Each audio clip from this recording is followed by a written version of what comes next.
So today is the day I'm gonna reacquire my Philippine citizenship. So scared.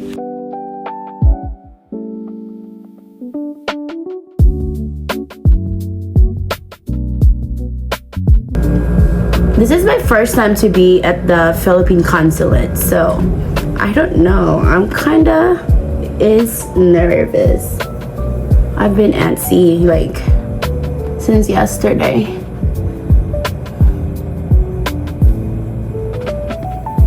Like, hello.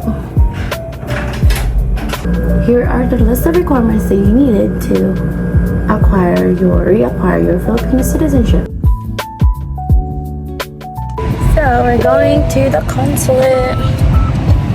I look really ugly, Bella. I do.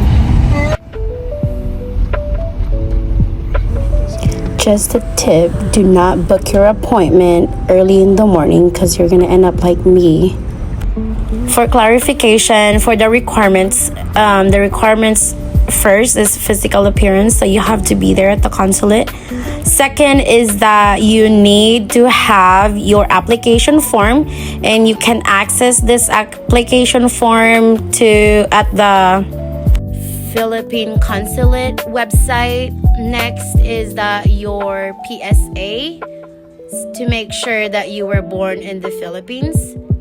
Also, you need both of your original and a photocopy of your passport. And if you don't have enough time to make a copy, they have a photocopier machine at the consulate as well. You just have to pay 50 cents per copy. If you are married, they also need your marriage certificate. If you got married in the Philippines, they want the marriage contract from the Philippines. If you got married here in the US, they want that as well. But if you're divorced, it doesn't matter. You need 2 pictures, 2x2 pictures. You can get your pictures taken at CVS or Walgreens. But if you don't have enough time as well, they also have it done at the consulate. Next requirement is payment. You can pay cash or you can pay through card. It's $50 for the application and $10 for express processing. And also there's $2 tax. So basically I paid 62.80 something. Turn everything into window 9. They're gonna send you right next door for card payment, and after paying you can proceed to Windows 12 for biometrics.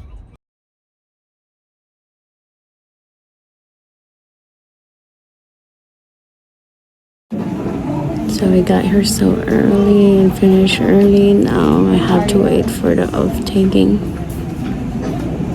and we don't know what time would that be. I don't know how the news airs. You do, I can see. Which means you can filter your air right better than I do. 10 years later.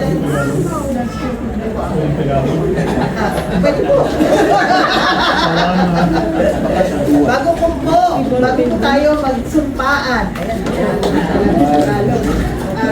Meron po ba kayong katanungan? Do you have any question about the briefing you received earlier?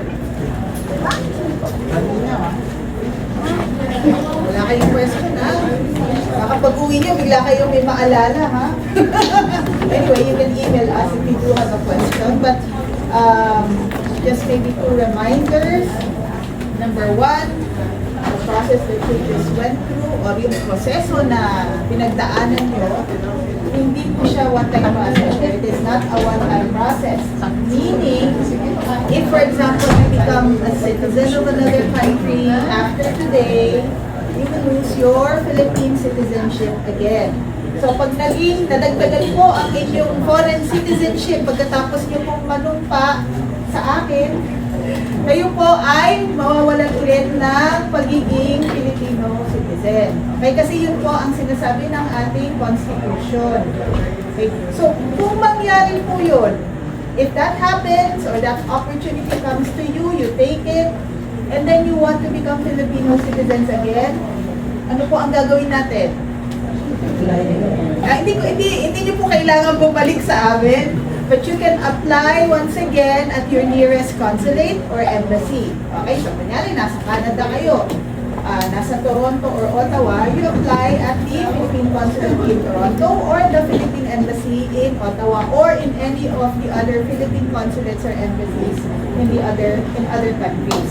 Kung saan man po kayo, iba dadalhin ng oportunidad kung iyon po ay dadating sa inyo. This is just something that I would like you to remember, because a lot of people have this notion that once they've gone through the dual citizenship process, Filipino na ulit sila forever. Yes, that is true for as long as you do not take on any additional foreign citizenship. Malinaw po ba?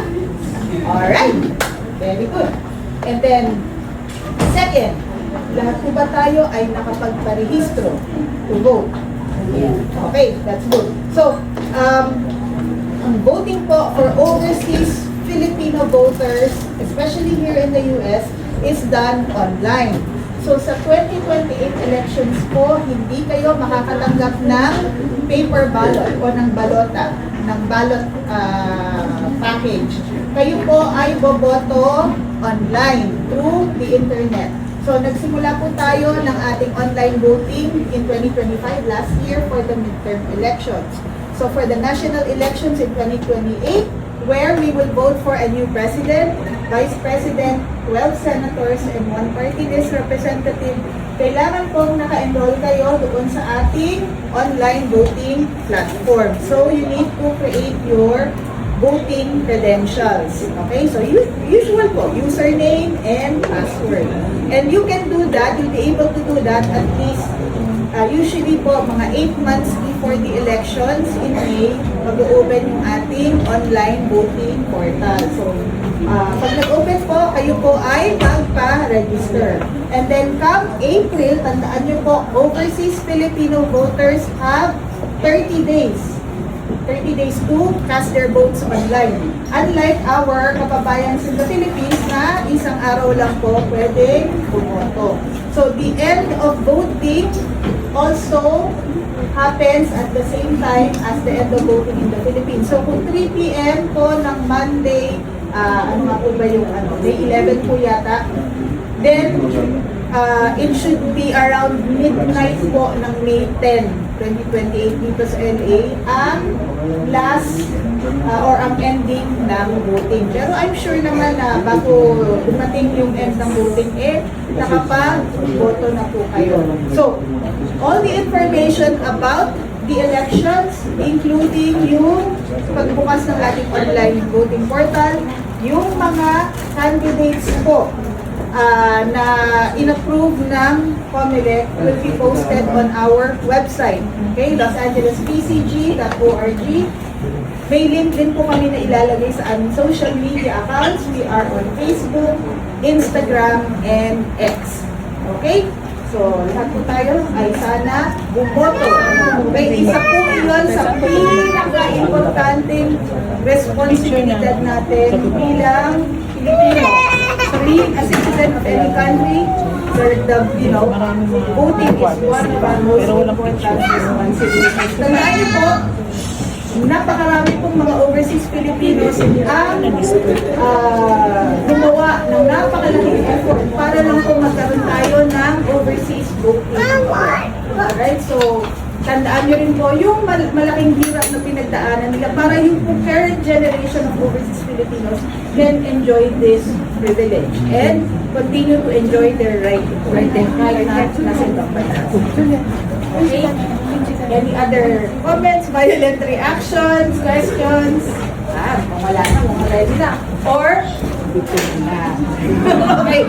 Tayo na po tayo. And, pakitingin na yung yung ating. Para makapili po, yung gusto na mag-oath in Tagalog, Filipino, or mag-oath in English. You have the choice. Pages po sa Apple, Sim, Edelvina Reyes, Maria Elena Awalan, Dexter, Lina, Dennis, Yes, Ben, you can read. Please take pictures. Please, ano Yeah. ha?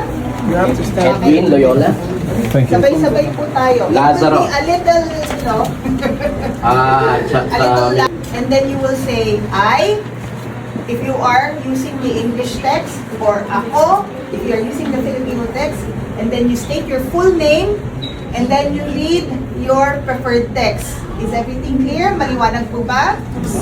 Alright. So please start. Raise your right hand and say I or ako.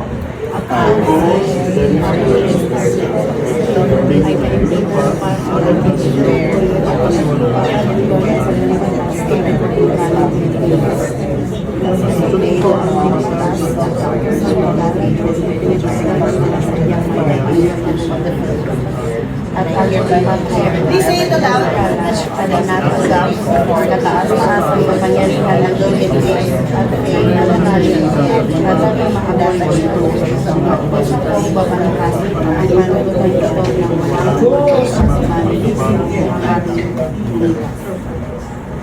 Everyone done? Alright, so congratulations po. With that, you are now back to being Filipino citizens, and all rights and privileges as Filipino citizens have now been returned to you. And because kayo po ay nagbalik loob na sa Pilipinas, the first thing that you need to do is, of course, to pay respect to our flag by singing Mali! Dapat lagi kayong bumagsag yan. Lupang Hinirang po ang ating national anthem. Ano po yung bayang mag-iliw, kuya? The first two words of the lyrics. Okay?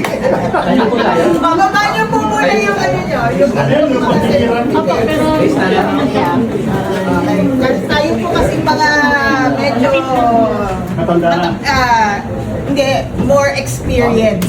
Yung more experience, yun yung naalala natin. Okay, so, Filipino citizens in the room, especially the newly returned Filipino citizens, hands on your heart, look at the clipboard. Sa langit mong puhaw, may nilagang tula at awit sa paglayang minamahal. Ang islap ng watawat mo'y tagumpay na nagniningning. Ang bituin at araw na kailan pa may di magdidilim. Yung palang araw ng walhating pagsinta, buhay langit sa gilid mo. Ang ligaya na pag may nangaapi, ang mamatay ng dahil.